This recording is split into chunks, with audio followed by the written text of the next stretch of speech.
Alors Pascal, tu ouvrais pour l'équipe de France et aussi tu étais dans les tout premiers de cette épreuve, ton analyse à chaud sur le parcours de Minos. Eh bien, pour la première fois, j'ai senti le cheval éprouvé par le terrain. Et le terrain, enfin, on avait eu l'impression hier soir que ça avait séché. Et le terrain est vraiment lourd, donc la frappe est difficile dans les abords. Le galop en lui-même est difficile. Et je pense que ça les sollicite énormément. Et les chevaux arrivent très éprouvés. Et moi, je sens que le cheval ne galopait pas comme d'habitude. Et il était assez fatigué à l'arrivée. Techniquement, sur le tour, ça s'est passé comment pour toi? Ouais, je pense que si le sol était facile, les sauts seraient plus faciles, mais là j'ai pas trouvé ça. Enfin, j'ai trouvé qu'il fallait s'en occuper vraiment, qu'il y avait de gros sauts, que le mien n'était pas archi gaillard en dehors du début de tour où je sentais courir dans la barre, mais après plus tellement. Et les chevaux se reculent des sauts, et enfin lui s'est reculé des sauts, et il y a vraiment de gros efforts. Et il y a les contrastes n'ont pas été ceux qui étaient prévus tout le temps. Là, j'ai rajouté une foulée par exemple entre le Burghley et le String, la combinaison, je ne sais plus, après la 6e minute.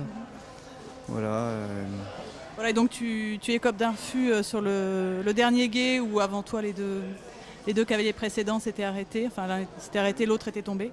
Est-ce que ça, pour toi, d'abord comment tu expliques ce refus? Est-ce que pour toi ça peut être le juge de paix de ce parcours?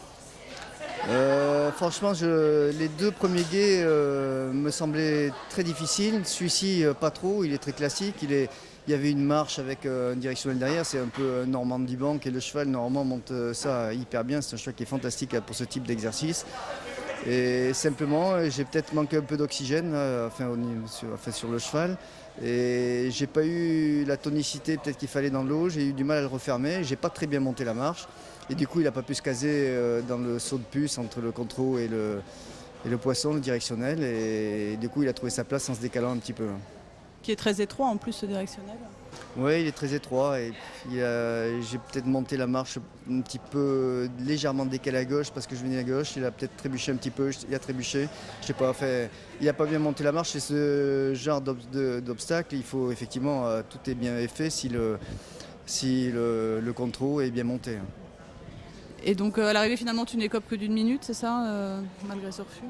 Ouais, le chrono était peut-être pas si mal parce que le dérobé et l'option longue doivent faire perdre énormément de temps. Je sais pas, quelqu'un disait 45 secondes.